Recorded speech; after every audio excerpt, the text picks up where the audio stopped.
If you're listening to this and you've ever wondered why that relationship destroyed you when others seem to walk away untouched, or if you've thought maybe you're just too sensitive, too emotional, too much, I want you to hear this clearly right from the beginning. You're not broken. And commonly I hear crazy. You're not crazy. Your empathy isn't a flaw, and what happened to you makes sense. Welcome to Healing as an Educated Empath. This is season 4. This season is about what happens to empathy under prolonged emotional manipulation, especially narcissistic abuse, and how to heal without pathologizing who you are.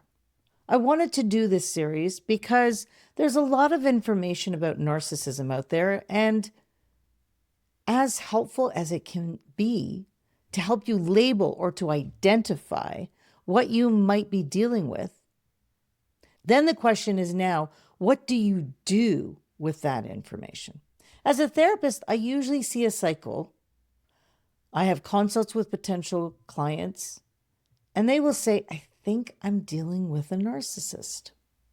I've watched the videos, and I've listened to the podcasts, and I've read the books. I'm definitely dealing with a narcissist. And they often ask me if there is something that they can do or a way that they can change the narcissist if they go to therapy. Many times I've had one partner reach out and they want to save or help the other person with those traits. They're hoping that something will shift that person back to the person that they were at the very beginning. My focus is on healing, and I get it. We want the other person to love us because we're good and we're kind and loving and giving. But once that realization hits, after trying a number of things and a number of times, that they aren't going to change, even with all the love and the patience that you give them, when you realize that you're dealing with this personality, you also start realizing the impact it has on you. And it also dawns on you that the only person that you have control over is yourself. That's a hard pill to swallow.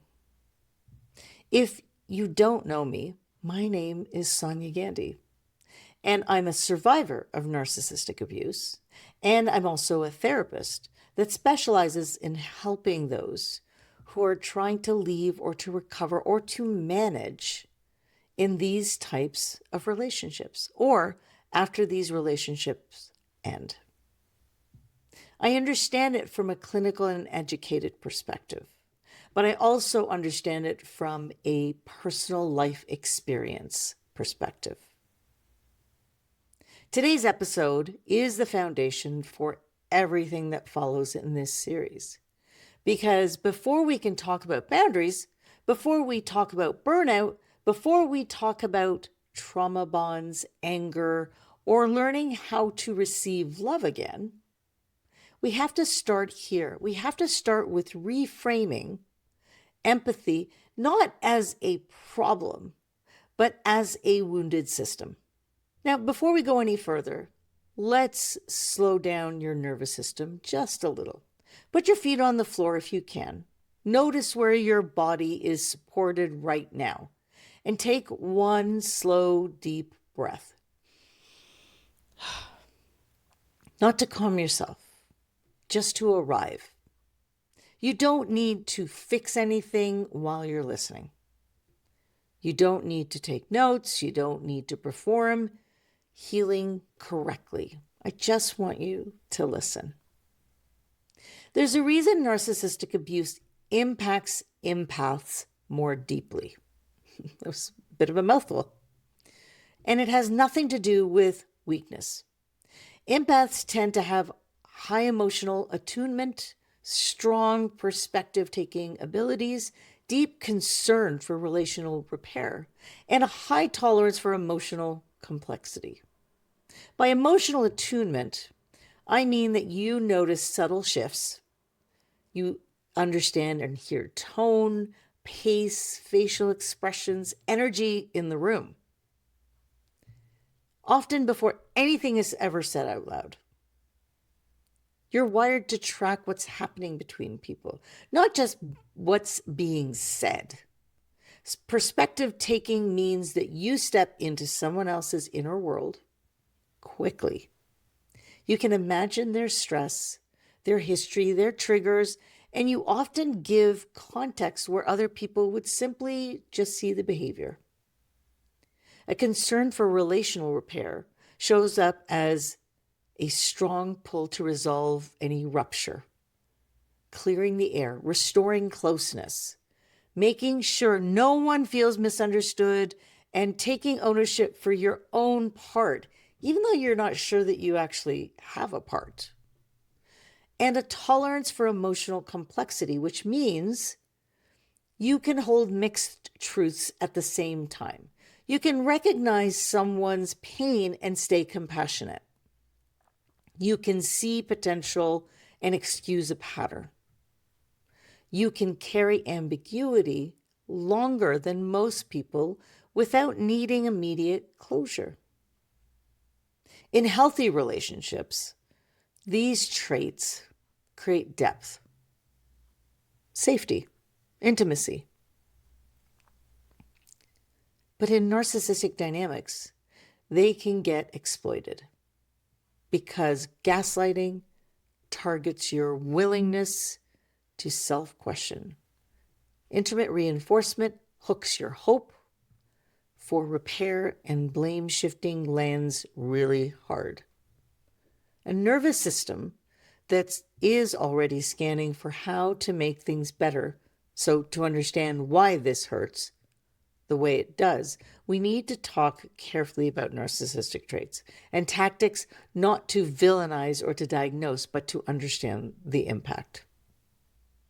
When we use the word narcissist here, we're not talking about occasional selfishness or confidence. We're talking about a relational pattern marked with chronic lack of accountability, emotional entitlement, difficulty tolerating shame or criticism, a tendency to externalize blame, and to use other people to regulate self-esteem.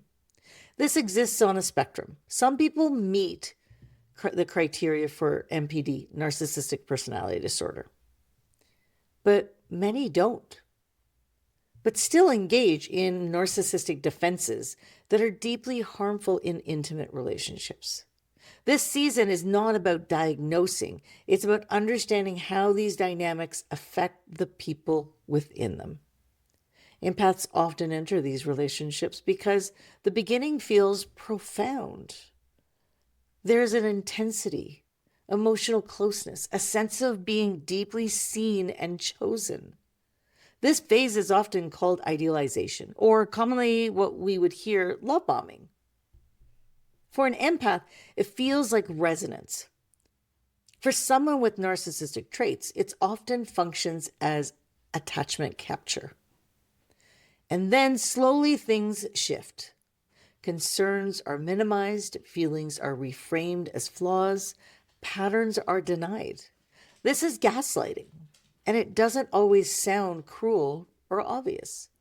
Often it sounds logical, calm, or even caring. Over time, the message becomes that your perception causes conflict and your feelings are unreliable. For an empath who values self-reflection and accountability, this lands really deeply. Instead of thinking something is wrong here, you think maybe you need to explain better, understand more, or be more compassionate.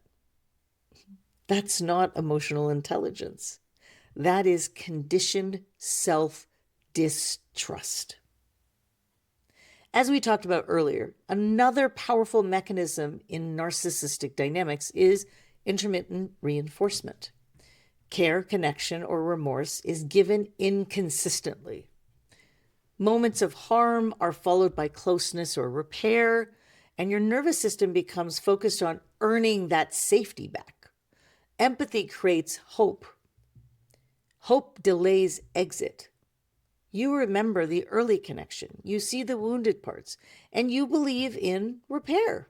This creates the trauma bond, where moments of communication and connection keep you invested, while moments of harm and silence keep you self-blaming. Eventually, the question shifts from whether this is okay to how can I make this stop? This is not consent. That's survival. Many narcissistic individuals also invalidate emotions by framing themselves as logical or objective. Feelings are treated as problems to be corrected, rather than information to be respected. Over time, you learn that if you feel something, you have to justify it. When harm is named, blame is often shifted. The conversation becomes about your tone, about your timing, or your reaction. And the original issue disappears. Actually, it's deflected. For empaths who value fairness and repair, this creates this chronic confusion and self-blame. Now, let's throw another term at you: cognitive dissonance. Cognitive dissonance happens when two things feel true at the same time, but they just don't match. So, for example, this person says that they love me, and this person keeps hurting me. Your brain wants relief from that contradiction, so it will often try and resolve it by minimizing what happened, rationalizing the behavior, or turning the blame inwards. Maybe I'm just overreacting. Maybe I misunderstood. Maybe if I explain it differently, it will change. In narcissistic dynamics, the dissonance becomes a trap because the good moments keep the hope alive, while the harmful moments keep you confused and stuck. What this does to an empath's nervous system is huge. It's profound. Sensitivity is openness, but hypervigilance is protection. After narcissistic abuse, empathy becomes trauma amplified. Your nervous system learns that danger arrives without warning and that safety is conditional. This is why calm can feel suspicious, because you're used to being on eggshells. Silence can feel threatening, and neutral expressions can feel loaded. Hence why the silent treatment can be so painful.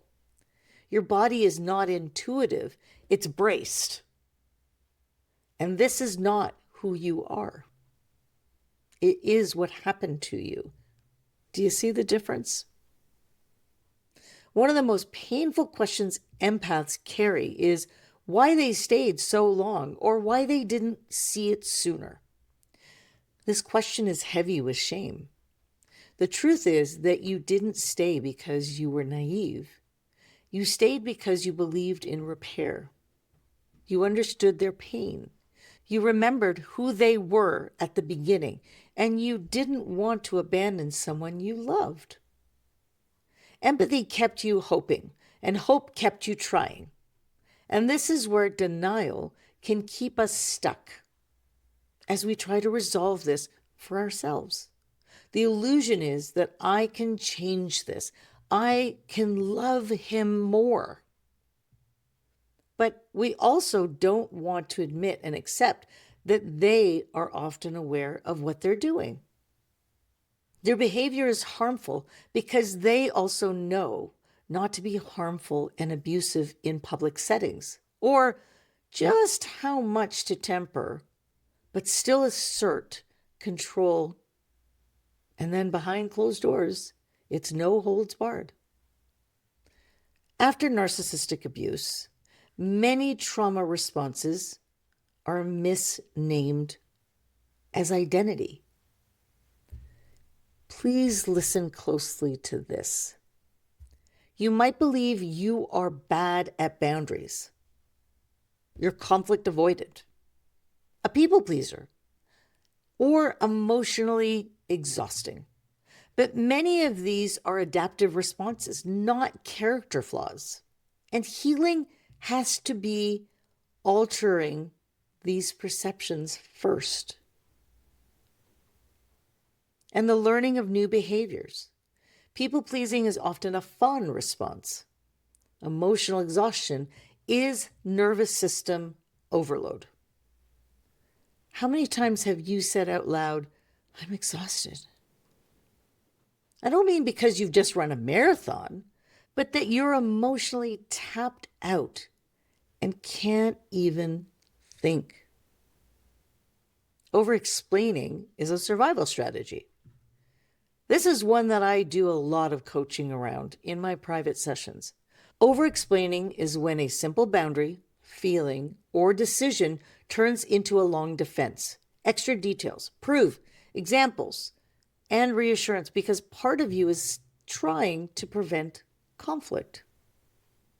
You're not just communicating, you're trying to be believed, to be understood, and to stay safe. It often develops when your needs are questioned, dismissed, or you're punished.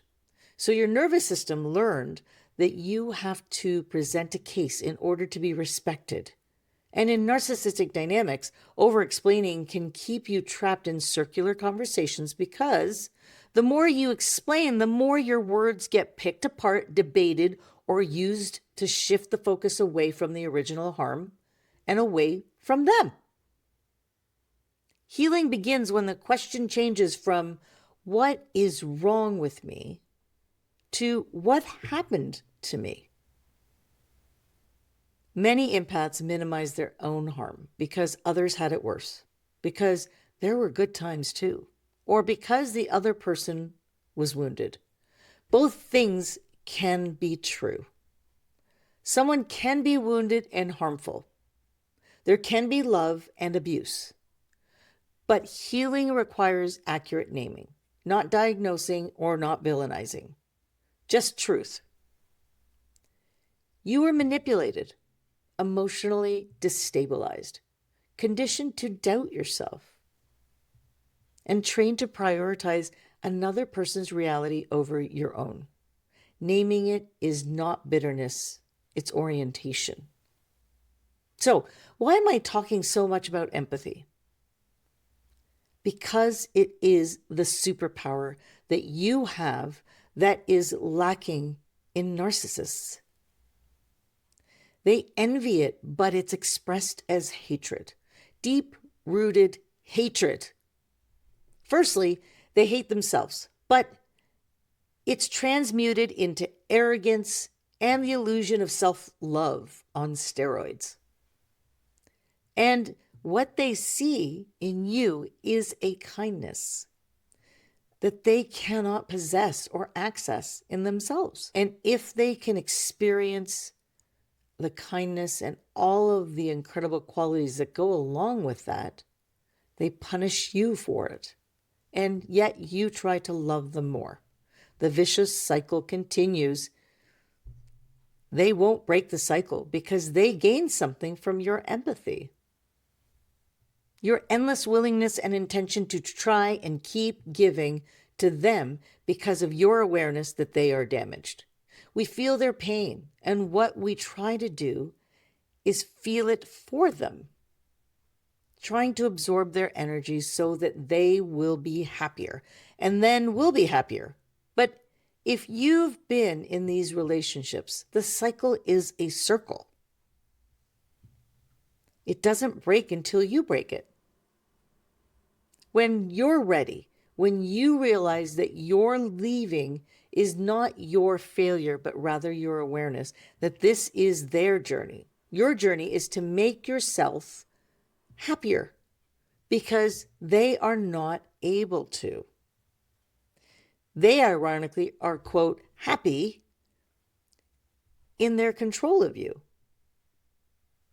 Believe it or not, that brings them a sense of happiness because they feel a sense of power that is like a dopamine hit. Your willingness to stay and be controlled makes them stronger and happier, but it depletes you. Exhaustion.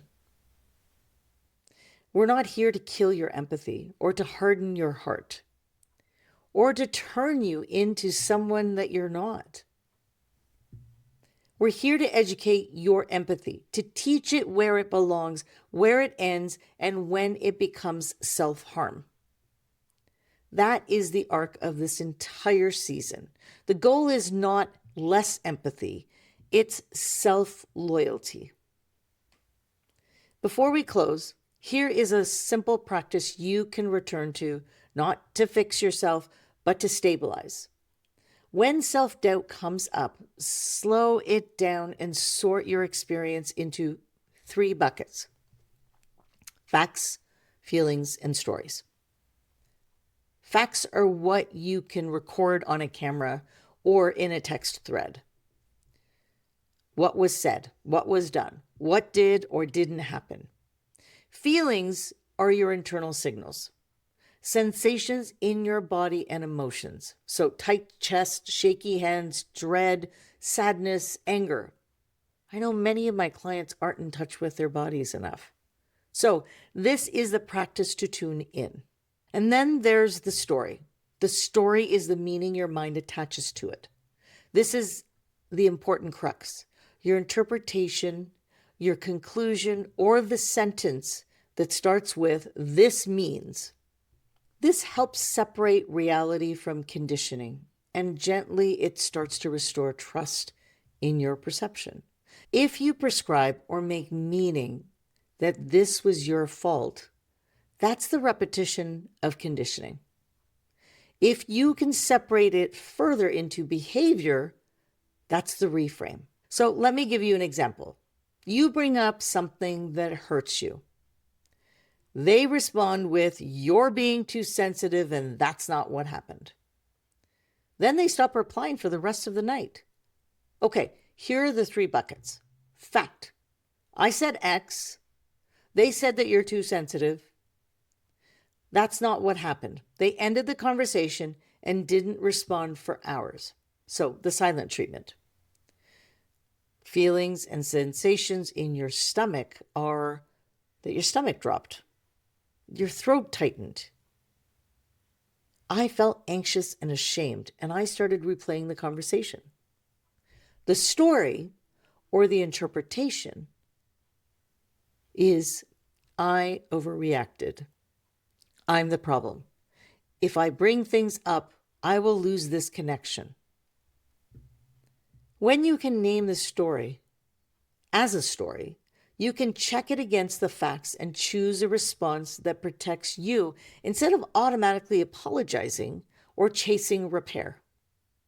Checking it against the facts means you ask, do the facts actually prove the story? In this example, the facts don't prove that you're too sensitive. The facts prove that you named an impact, you were dismissed, and then you were punished by silence. So a more protective reframe might sound like, my feelings are giving me information right now. It makes sense that my body is anxious. This is invalidation. I don't need to argue my reality to someone who's committed to denying it. They can't take away your feelings. And from the grounded place, your response can change instead of over-explaining or chasing them. You might pause, regulate, and choose a clearer boundary. Like, I'm willing to talk about this when we can stay respectful. I'm going to take some space now. Or even internally saying, I'm not going to self-abandon to keep this connection. I can revisit this tomorrow when I'm calmer. That's what it looks like to let facts lead, not fear. If this episode stirred relief, grief, anger, confusion, that doesn't mean you're failing healing. It means you're waking up. You were not too much. You were too unprotected. Your empathy survived something it was never meant to endure alone. And now we rebuild with clarity, boundaries that are manageable, and compassion for yourself. That's a big one. we have a hard time feeling compassion for ourselves. Thank you for being here.